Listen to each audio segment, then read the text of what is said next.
Bonjour et Bonjour. bienvenue sur Je suis né 3 fois. Donc nous avons la chance d'être avec Céline. Céline qui enseigne le théâtre dans différentes villes Dans le sud. dans le sud.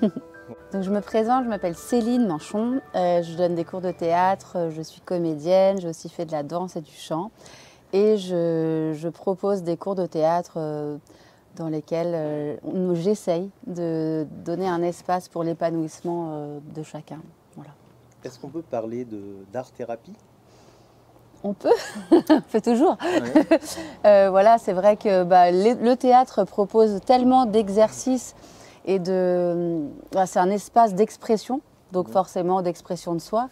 Et c'est un lieu dans lequel on peut voilà, se retrouver face à soi-même, donc par le biais d'un tas d'exercices, que ce soit des jeux de rôle, voilà, ou de l'improvisation, c'est du travail collectif ou seul. Donc ça explore tellement de parties de la communication avec les autres ou seul face aux autres, que forcément on travaille sur soi et en tout cas sur son expression. Et donc après, voilà, ça peut être le lieu d'une thérapie, voilà. Mais après, c'est pas forcément ma prétention. Notre prétention, entre guillemets, c'est juste d'écouter et de laisser un espace pour l'expression de soi, voilà. Alors, moi j'ai fait quelques cours de théâtre, justement, après une épreuve un peu difficile. Et c'est vrai que j'avais envie de me lâcher complètement. Et l'improvisation, c'était le terrain sur lequel je me sentais le plus à l'aise, alors que je pense que je ne l'aurais pas été auparavant. Oui, je comprends, oui. Ouais. Quand on est prêt à se donner de la place, c'est vraiment un espace pour se lâcher, pour s'amuser. Notamment, je pense à une élève qui me répète souvent qu'en fait, elle a l'impression de retrouver son enfant intérieur et elle peut faire tout ce qu'elle n'a pas pu faire quand elle était enfant. Donc voilà, Ouais. et je comprends que... Ouais, l'impro en particulier. L'impro, oui, bien sûr. Ouais. Mais il y a beaucoup d'exercices qui sont de l'impro déguisé, en tout cas dans lesquels on improvise d'une manière ou d'une autre. D'accord. Il y a des types de pièces de théâtre qui se prêtent plus à une forme de processus de récupération et d'art-thérapie, des types de pièces de théâtre? Je ne sais pas du tout.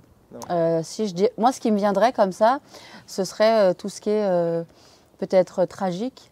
Ah oui. Parce que justement, on va pouvoir y exprimer des choses qu'on n'exprime pas dans la rue. Voilà, des sentiments, des émotions fortes, parfois douloureuses, qu'on ne s'autorise pas à assumer devant les autres. Donc déjà, ça c'est chouette de pouvoir, je sais pas, vivre quelqu'un qui est hyper triste ou qui est très en colère ou qui est... La colère peut-être. Voilà, la colère peut être un excellent vecteur, hein, je pense. Ouais. Carrément, ou alors qui est très très mal, qui est anéanti. Enfin, ça, on ne le montre pas aux gens. En général, on se recroqueville dans sa chambre pour vivre l'anéantissement. Donc voilà. Après, c'est vrai que c'est chouette aussi de jouer des choses qui peuvent être un peu caricaturées tout en étant jouées sincèrement. Je sais pas, je pense à du Molière. J'ai vu notamment du Molière joué en commedia dell'arte. Et donc, du coup, ça oblige à aller dans quelque chose de, comme on dit, de très, pas grotesque. En tout cas, il y a des formes de théâtre, en effet, qui permettent d'aller loin dans le lâcher-prise, quelle que soit finalement l'émotion qu'on va jouer. Et après, je pense que franchement, moi, quand je lis du théâtre, je sais pas, ça me touche dans le corps, en fait. Voilà, si ça me touche pas dans le corps, ça m'intéresse pas trop. Moi, je suis assez convaincu que c'est comparable au dessin, à l'écriture, à d'autres formes d'art-thérapie. Et bravo, hein, bravo pour ça, parce que ça peut aider certaines personnes qui reviennent de périodes difficiles.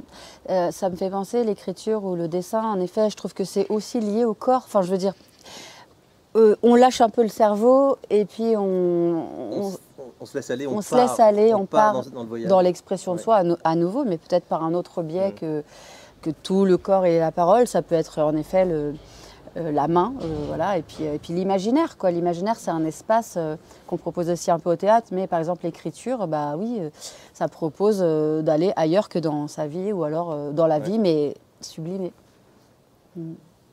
Bien, merci Céline. Merci beaucoup à toi pour ton écoute. Et à bientôt pour de nouvelles renaissances.